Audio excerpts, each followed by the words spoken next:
And there it is, Zeraora, your new mythical Pokemon in Pokemon Ultra Sun and Ultra Moon. And I feel like a few people are already going to be upset and just start crying spoilers. That's what this video is about, because is it possible to spoil a mythical Pokemon before the game comes out? Because it's going to be spoiled on release anyways, and then we're not going to see it for months. So the idea of like mythical Pokemon spoilers is something really weird. Like you go onto Bulbapedia, you just look through the Pokedex, and you're going to see the mythical Pokemon listed somewhere, even though there's no information about it. You click on it, you get the stats and the moveset because it's in the game. There's game data for these guys, but we have to wait for the official reveal, and that's going to be the official event. But then it gets even crazier, because when does it count as a spoiler? The official reveal in Japan, and the event is going to be sooner in Japan than it is outside Japan. So is it a spoiler once the game launches? And even though it's data mined information, it's still present inside the game, so it's no longer spoiler on launch? Or is it only not a spoiler until there's official reveals from the Pokemon Company about this? I think one way of looking at it is going into Volcanion. Looking at what happened with Volcanion, we can really see how complex the issue gets, because how do the national Pokedex numbers work when it comes to reveal of Pokemon? Volcanion wasn't officially revealed at this time, so were there only 720 Pokemon, even though going all the way back to Pokemon X and Y, even looking at the entirety of the national Pokedex, we knew there were 721 Pokemon. So when does it count? As you can see, this took 2 years. This was December 2015, and remember, that was an October 2013 release for Pokemon X and Y. So for 2 years, Volcanion existed, but didn't exist, and then it got this huge reveal. It was the last Pokemon of the 6th generation, the 721st Pokemon. This is a big thing, but no one cared about it. They were like, well, we already knew about it. I mean, I just go into Bulbapedia, and it's at the bottom of the Pokedex. I click on it, we don't know anything about it, but it's there. You know, we don't know anything about it, but it's there. Does that make it a spoiler or not, is the question. I mean, they also did a trailer from the English side of Pokemon, December 14th, 2015.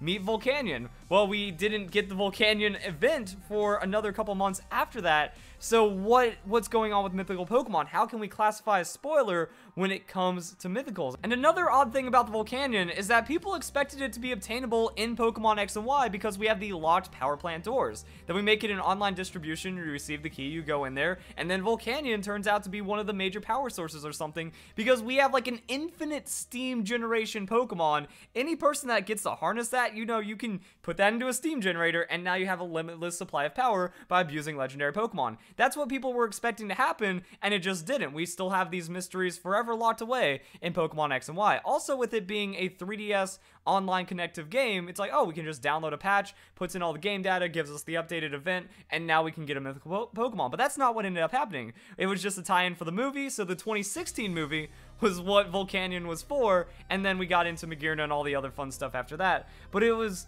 just strange, because it's like, when do the Pokemon reveals start? You know, Magearna, that was the first Pokemon revealed for the 7th generation, so does that kick off the 7th generation? Does it count until we actually obtain it, until the reveal happens? What is going on with the mythical Pokemon? And it even happened for Hoopa as well. That Hoopa, that Pokemon's in X and Y, but it technically didn't have any implications until Omega Ruby and Alpha Sapphire. Again, everyone kind of knew that Hoopa existed somehow, but the first event wasn't until the 18th of July, 2015. So again, over a year, it wasn't even Pokemon X and Y. Hoopa Volcanion had nothing to do with Pokemon X and Y, and it had a little bit more to do in Omega Ruby and Alpha Sapphire, but we didn't even figure that out until the actual release event. And also, Hoopa's rings were how you obtain the legendary Pokemon in Omega Ruby and Alpha Sapphire. But because of that, it's like, does that mean Hoopa technically exists? Like, we don't know what these rings do. We don't know anything about them until Hoopa is officially revealed, and technically we have the tie-in for the movie. But until all of that information was made available, we had artifacts of Hoopa inside the game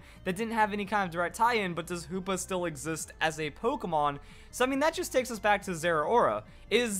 Can we spoil a mythical Pokemon? Because what's the difference between figuring out a mythical Pokemon that we're not going to hear about for months, 5 days before the game comes out, as opposed to when the game comes out? Because the games are going to be data mined. Even a legitimate copy of the game will be data mined. We're going to find Zeraora. People are going to inject into the game, and then it's going to be the same amount of information now without any official interaction with the Pokemon Company. So how do we define spoilers? Where do we take it too far? Because there's also a lot of people that are very sensitive about spoilers. Like, people will consider the Pokemon Company putting too much information. Now, if the Pokemon Company makes a trailer that shows too much that person considers it a spoiler, even though it's an official reveal.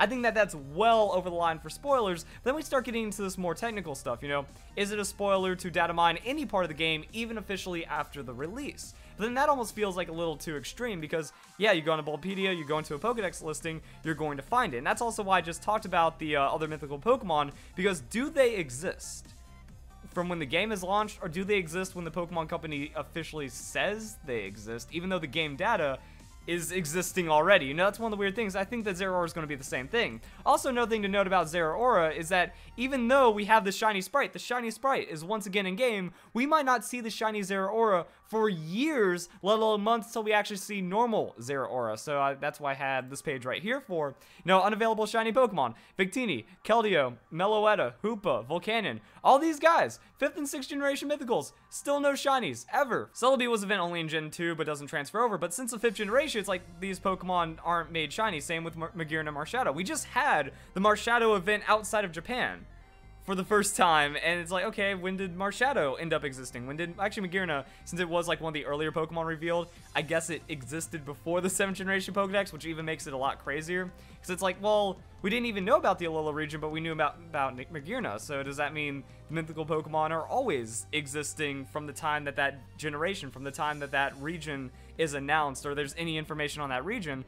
So it's like, yeah, we're not going to see Zeraora for months. Now, with what we saw with Volcanion, that was a December reveal. With what we saw with Marshadow, Marshadow also got a reveal on the Pokemon website. Marshadow was officially revealed by the Pokemon Company in April, so I mean, it could even be that late for Zeraora if it's going to play a role in the next Pokemon movie, which it seems like it could, or at least should, but that adds another mythical Pokemon. However, they're out of mythical Pokemon for the next movie.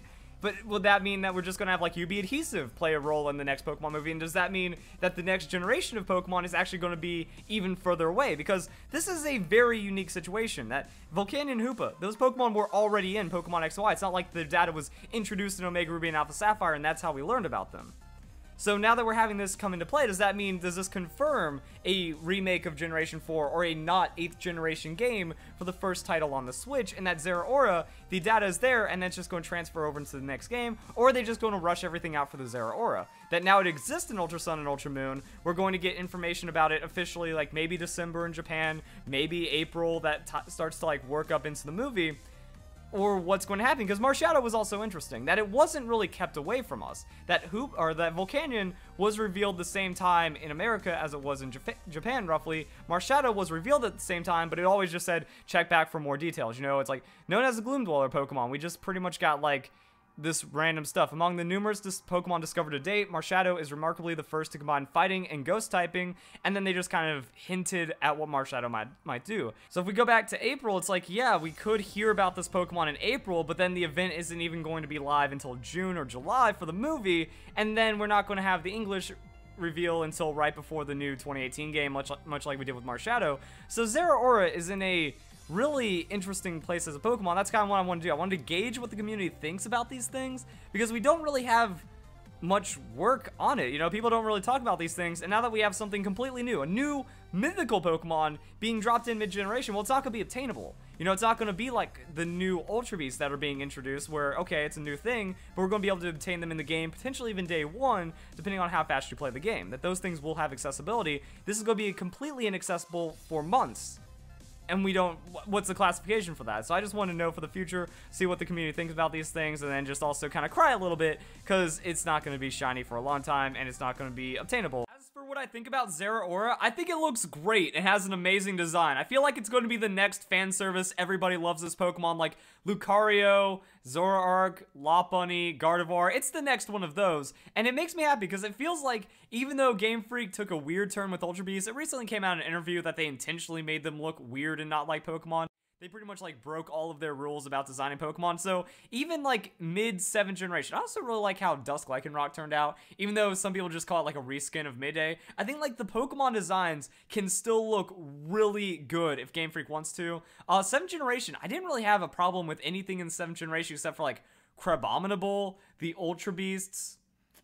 maybe Gumshoes. I just thought it was like an awkward design, but I mean, if you can kind of go with the lore idea of it, kind of works out. I just think Crabominable doesn't work at all. And then this guy, I want to know his story too, because mythical Pokemon, they have this crazy power to it. They usually get a very complex backstory to kind of fill out how the movie ends up working out. So I really hope this thing like rewrites the Ultra Sun and Ultra Moon story to give us something for the movie that works with the Pokemon Sun and Moon anime, and then just kind of like keeps taking it a little further and a little further. So that could be pretty cool. Also, it does give us fodder for the movie, so maybe we see this guy drop in the movie, then that means we know that the Pokemon 2018 game is going to be Gen 8, because like the movie and everything else kind of flows into that. And it's going to be pretty exciting to see where this guy goes, but overall pretty awesome. Another question though is like, where do we also draw the line on like extra spoiler leak stuff? Because once this Pokemon's revealed, then what does that mean about the movesets and stats? Because it's not officially known what these stats are because it isn't obtainable. So then is it still a spoiler to look at the competitive aspects of the Pokemon, despite us only having the design reveal for it?